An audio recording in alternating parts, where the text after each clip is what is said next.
see a lot of people I know. Thank you guys for having me and taking a moment to listen to what I have to say. I really appreciate it.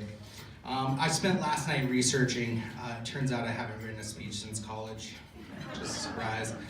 But one thing since college still rings true, I am a 11th hour speechwriter. I've spent a week and a couple days really mulling over just what in the world I'm going to say that will make a room full of far more important people than myself think. Whew. Got a pretty tough mission here. To talk to you about the opportunities and challenges for young businesses and community. So I'm supposed to start with an intro. My name is Mark Oliver. Many of you know me. Some of you may not. You might have heard of me. Maybe. I've lived in Ketchum ever since I can remember. I was a star Little League pitcher, and Matt Zachary and I couldn't be on the same team because we both threw too fast. I put mini balls over the fence at Atkinson's Park and onto the parkside rooftops. Aside from my illustrious Little League career, I, like many of my friends, left. I went to college. I lived in the real world. For me, it was Los Angeles and film school. And I realized as much as we hated growing up here at times, the alternative was much different. For me, I needed the serene nature and soothing quiet of the Sawtooths, the Pioneers, the South Fork of the Boise. I needed a reprieve from the traffic and the sound and the rat race. I needed I needed seasons, and I needed snow, and I needed snowboarding. And so I came home. For the better part of the last decade, I have shot photos and videos and films of just about everything in Ketchum, from dental implants to Smith Optics to Higher Ground to a feature-length documentary and many more things. I've probably met you somewhere around a film or photo project. You've more than likely heard my voice as I'm an amateur event announcer and for many ski and snowboard and skateboard events here, and I'm a subpar musician. I am in a couple bands that have grew out of my garage in the industrial park, and that road has led me and inspired me in creative ways that I never knew. About 4 years ago, I started curating illegal monthly industrial park gatherings in Slack. We called them Slack shows at my fake music venue called Beeves Garage in the Ketchum LI2. I did this for a year and a half until being shut down by the city. And who knew it was illegal to try and bring a slice of culture to your town? They didn't see it that way, nor seem to care. Anyway, somehow by the fate of it all in this town, I convinced the community school and my current landlords that I should start a hostel and hotel called the Hot Water Inn in the old community school dorms. What the hell were they thinking? I find it interesting that the death of one of my biggest clients and one of our biggest businesses to start here, Smith Optics, really opened the door for the community school moving, and then the Hot Water Inn moving into there, and eventually the birth of the Hot Water Inn. In the last couple months, my friend Mark Sullivan, the former editor of Snowboarder magazine, the publisher of Snowboard, and creator of Tailgate Alaska, and I started a podcast. We call it the Snowboard Project. We record it in whatever room is vacant in the Hot Water Inn and throw it on the out to the world, which, as Mark tells me, has been the #1 winter sports podcast in the outdoor category for the last month or so. So that's kind of crazy, right? Thank you. It may be that it's fall, I don't know, but it's getting a lot of traction and a lot of views, and a lot of big names are really pushing that across the snowboard community. We talk a lot about Ketchum, we talk a lot about Sun Valley, often, but we mostly talk about snowboarding. Surprisingly, I wasn't born here. Tacoma, Washington, the armpit of the Northwest, is where I popped out on a road trip. Hey, I was born there. Yeah. But since the age of 3, when my parents up and moved from Wenatchee to here, I've been trying my hardest to gain status as a local. Let me tell you, it is hard, and I still think I'm a few years out. Anyways, my father took a job here in 1985 as the pastor of the Presbyterian Church, which at the time was a very small gray building next to the lot that would eventually become the skate park. We moved here a couple years after it was built, and my father led the congregation in that building until it was torn down and replaced in 2001. My father and the congregation funded and built that beautiful church that sits there now, and the old gray building, the old gray building in the skate park next to it is where I grew up. My dad joked once during worship, when he called out my name and I wasn't sitting in the balcony where I usually sit, that I was worshiping over the skate park. And I often did worship at the skate park, and I often worshiped on top of Baldy, a lot of those places. Around the completion of the current church of the Big Wood, my father found a calling and changed careers and became a consultant for the very company that he worked with to raise money for that new building. Flying out every Monday and back every Friday for the last 17 or so years, he saw promise in a career that he could make a living at, and took the opportunity for our family to pivot, and he did well. He raised our family out of the debt that living in this town had created. I think this story happens for many more than just my father, and I don't fault him for making that change. My mother, for much of my youth, was a stay-at-home mom, eventually picking up her teaching career and started the Big Wood Preschool. After that, she became a Blaine County school teacher until both my parents retired last year. Having given to this town and this community, they are the selfless role models of mine, the pastor and the teacher. I know, and I am lucky to call them my parents. And I feel much of the way I operate these days is due to them and their selfless acts throughout the years, contributing to this community and selflessly giving to me so that I could be afforded the many things that they could not. Who they are has most certainly steered my business in compassion for those without a home, in love for those needing it, and understanding for the people that need help. Anyway, let's talk about what I'm really here to talk about, which is the opportunities and challenges for the young business community, like I'm supposed to. Where do I start? There are so many challenges. But as I've been hashing through this, thinking about this, and what I'm going to say to make this impactful on each one of you, I would like to start by saying this. I am a ski bum, and I am a honeybee. It's the closest analogy I can think of. There it is. It boils down to the idea that I am a honeybee, part of a colony, a small colony called Ketchum, and I just happen to be lucky enough to own a business that strives to contribute and pollinate the flower that is Ketchum. I also simultaneously, as an entrepreneur, like the honeybee, fight for my survival daily here. There are a lot of factors constantly going on against all who consider themselves ski bums and entrepreneurs. I really have based most of my life decisions around how I get to snowboard and stay in this town, despite security or retirement, hoping one day I will have a shot to sort it out in the place that I love. I guess my hive and my little corner is now the Hot Water Inn, maybe my shot. Though I will admit that being a business owner, I snowboard much less. But it is still the reason I fight to stay here, so that my eventual children can experience a life like I've been lucky enough to. There are many other honeybee ski bums that live in this community. Some like me who have returned from the real world to try and take up roots here. Some that have blindly stumbled upon this place, looking and finding the amazing community that we have. And we do have an amazing community, very unique community. Many of these people come to the weekly shows at the Hot Water Inn. I see them regularly. They drink the beer, they stop in, they make the hot water, and the community there, really what it is. Anyway, the Hot Water Inn, if you've never been to the Hot Water Inn, it's really built on three things we saw were needed in this town. Affordable nightly accommodation, affordable housing, and youth-centered entertainment. I guess I will start with my favorite component, the entertainment, which is really how it all started, and the idea of being misunderstood.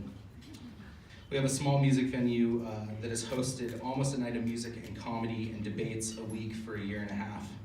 This component is by far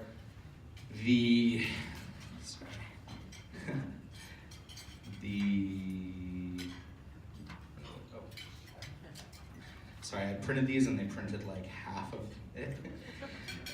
It is by far the most fun. I noticed we were in need of entertainment for 20-somethings in my travels as a musician, seeing how Boise could throw the most interesting, beautiful shows in the back room of a brewery or a garage or a side alleyway. A light went off, like why can't we do this in Ketchum? My drummer and I talked about how we lacked these experiences and we kept seeing in Boise a place that is so close. If you've been to Treeford or Ranch Fest, you'd understand it. And if you haven't, I urge you to go see the culture overflowing in those areas so close to us. We decided we need to start throwing house shows in Slack, mostly on Mondays and Thursdays. When a band needed a layover, we would put a show on in my industrial park garage. Jim and Karin Slanitz were early supporters of housing the bands in their tree houses and helping me purchase a sound system. They still come to nearly every single show. At the time, I didn't know that gatherings were illegal in the industrial park, but I learned it very soon after. When eventually I was shut down by the city, the fire chief, and threatened that I would face some kind of legal action if I tried to do it again. It was a sad time seeing that go away. The city just didn't get it. Though I invited as many of the city council as I could nearly to every show, only Jim really came. If only they could see the value in this art we desperately needed.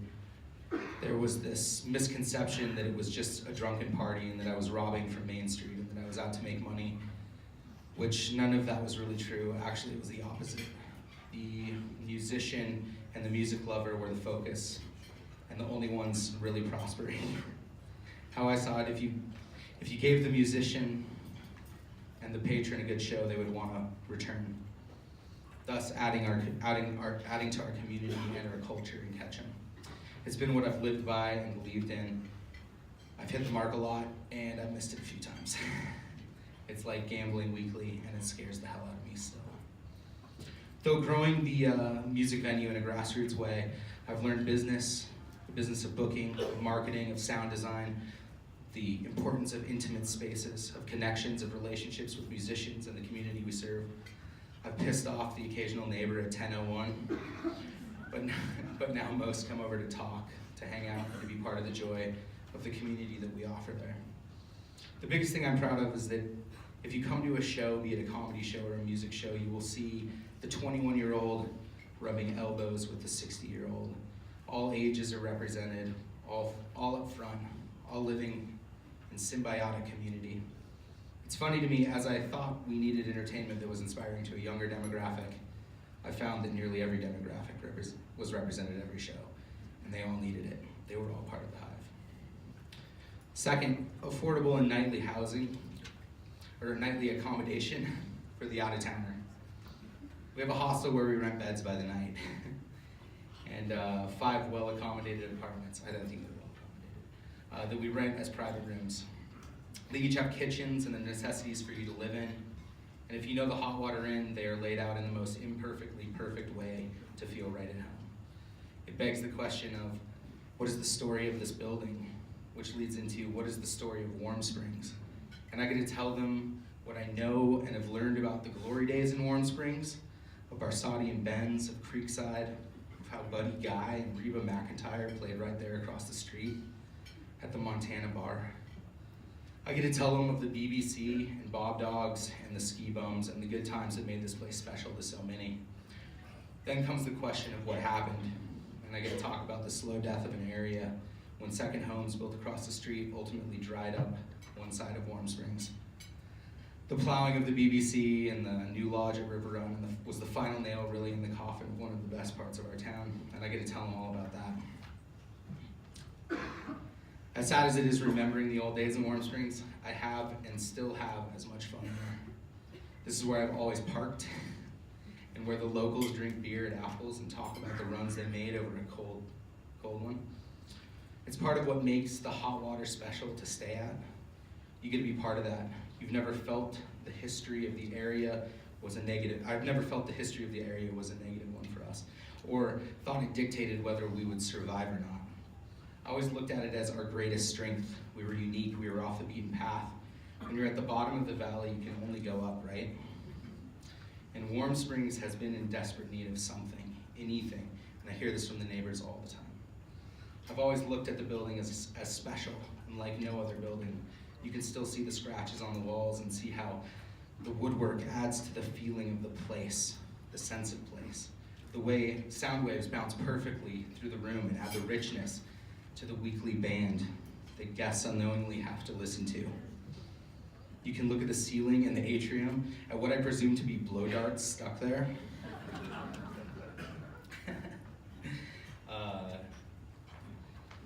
Let's see here. That are remnants of the 9 or so years of the community school teenagers living there. It's still evident if you look close.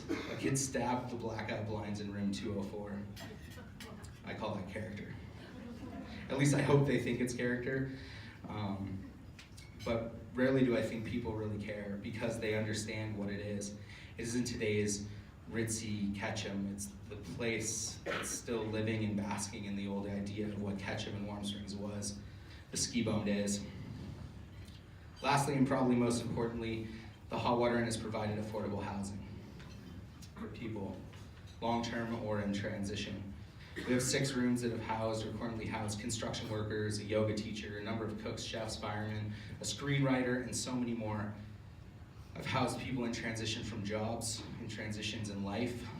Many people looking to move here have been given breathing room, just enough to find a home or a roommate, or decide it's too hard to pack it all up and leave. All of these things have happened. Many experiences have been extremely rewarding. Others have been draining. Some honestly want to make me give up. It is the hardest component of it all. None are without energy, time, late night conversations, and encouragement that champion the idea that that what you want will happen. Just be patient. You'll get the job. You'll find a home. Believe it. Those that want it will find a way, even though I know it's hard.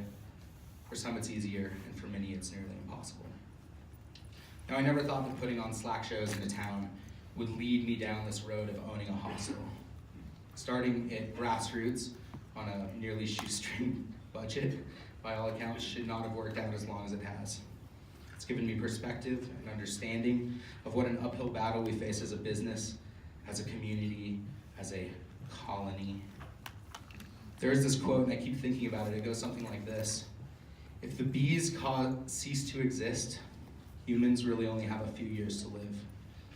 See, bees pollinate 1/3 of the world's food, and since 2006, beekeepers around the world have seen an annual loss of 30 to 90% of their bee colonies.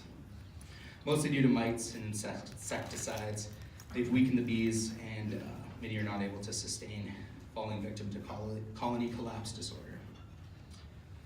I recently read an article in Powder magazine that deemed the ski town dead.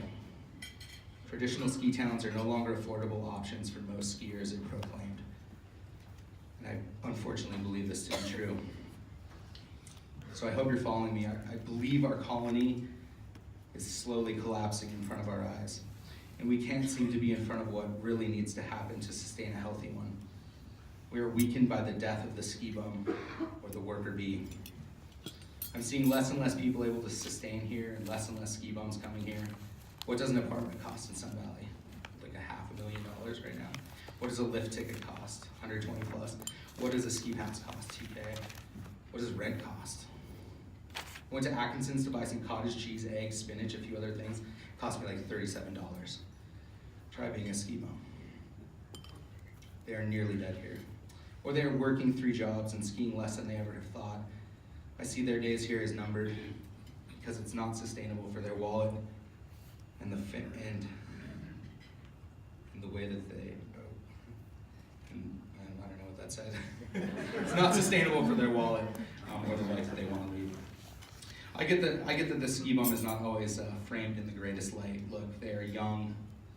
They like to have fun. They are transient. They scrounge and scrape what they have, and they chase the snow. Why should we figure out a way to keep them around? But one forgets it is the ski bum that are the next decades of teachers, of small business owners, of hostel proprietors, or politicians like Jim Slanitz, who started the board bin when he was like 20. I wager that many of you sitting here today were once a ski bum too. Ones that love it, and with the death of the ski bum, fewer and fewer will stay vested in a town on a long-term basis. The ones that love it for what it is, if they can stay, will contribute and build this town up. If they can't affordably live here, who play here, they will find somewhere that they can go. Boise is blooming and busting out of its seams. I believe at the very top of all of this, we have an absolute housing crisis. We can't blame the owner Airbnb-ing their condo instead of renting long-term. I get it. Nor can we blame the homeowner who wants to build their dream second home in Ketchum. Nor can we blame the city, asking why you guys just didn't build these things that would make it easier. It has to be a compromise and a solution from everybody. The not in my backyarders who don't want affordable housing in their neighborhoods because it will drive down the value of what they own fail to see that a town that lacks a vibrant community filled with middle-income worker bee, that fails to see that a town that I need to pick this up.